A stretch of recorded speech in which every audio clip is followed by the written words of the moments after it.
یہ بات ذہن میں رکھیں کہ توفیقات اس کی جانب سے ہوتی ہیں، تو اس سے ہمیشہ توفیق مانگیں کہ اللہ اپنے حضور جھکنے کی توفیق نصیب کر دے۔ اس سے بڑا بدبخت نہیں ہے جو اللہ کے حضور جھکنا بھی نہیں جانتا۔ فجر کی اذان ہو رہی ہے اور وہ سو رہا ہے، ظہر گزر گئی کھیل کود میں لگا ہے، عصر گزر گئی وہ اپنے کاروبار میں منہمک ہے، مغرب عشاء گزر گئی اس کو خبر بھی نہیں، 5 نمازیں 5 اوقات میں گزر گئی اور اس کا سارا وقت غفلت میں گزر گیا۔ کیسے چین کی نیند آ گئی؟ کیسا مسلمان ہے، کیسا کلمہ گو ہے؟ اللہ کی حضور سجدہ ریزی کی سارا دن توفیق نصیب نہیں ہوئی، پھر اگلا دن بھی یوں گزر گیا، زندگیاں گزر جاتی ہیں، توفیق سجدہ نصیب نہیں ہوتی۔ اس شخص سے بڑا بدبخت کوئی نہیں جس کو اللہ کے حضور جھکنا نصیب نہیں ہوتا۔ اور یہ بات ذہن میں رکھیے گا، اللہ جب کسی سے ناراض ہوتا ہے تو رزق بند نہیں کرتا، اس کے لیے آب و دانے کی بندش نہیں کر دیتا، اس کی دیگر ضروریات روک نہیں لیتا، اس کو ہر کچھ بہم پہنچ رہا ہوتا ہے، لیکن اللہ کسی سے ناراض ہو سجدے کی توفیق چھین لیتا ہے۔ بندہ سمجھتا میں نماز نہیں پڑھتا، میاں تو کون ہے؟ تجھے توفیق سجدہ ہی نہیں دی جا رہی، تو نے اللہ کو ناراض کر لیا ہے، وہ تجھے اپنی چوکھٹ پہ بلاتا ہی نہیں، اپنی دہلیز پہ تمہیں حاضری کا اذن ہی نہیں دے رہا۔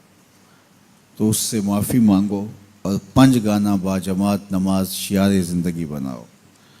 اللہ کے محبوب علیہ السلام نے ارشاد فرمایا، حضرت انس رضی اللہ تعالی عنہ کی مرویات سے ہے، صحیح بخاری میں یہ حدیث موجود ہے کہ آقا کریم نے ارشاد فرمایا، ان احدکم اذا صلی ینادی ربہ، تم میں سے جب کوئی شخص نماز پڑھتا ہے تو وہ اپنے رب سے سرگوشیاں کر رہا ہوتا ہے۔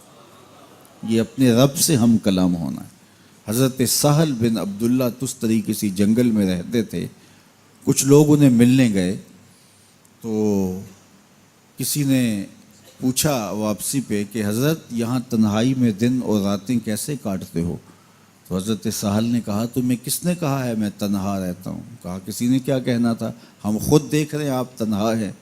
فرمایا تم نے غلط دیکھا، میرا جب اس سے باتیں کرنے کو جی چاہتا ہے تو میں نماز کے لیے کھڑا ہو جاتا ہوں، اور جب اس کی باتیں سننے کو جی چاہتا ہے تو قرآن کھول کے بیٹھ جاتا ہوں، کبھی اپنی سناتا رہتا ہوں کبھی اس کی سنتا رہتا ہوں۔ تمہیں کس نے کہا میں تنہا رہتا ہوں؟ میں تو دم دم اپنے رب کے ساتھ رہتا ہوں۔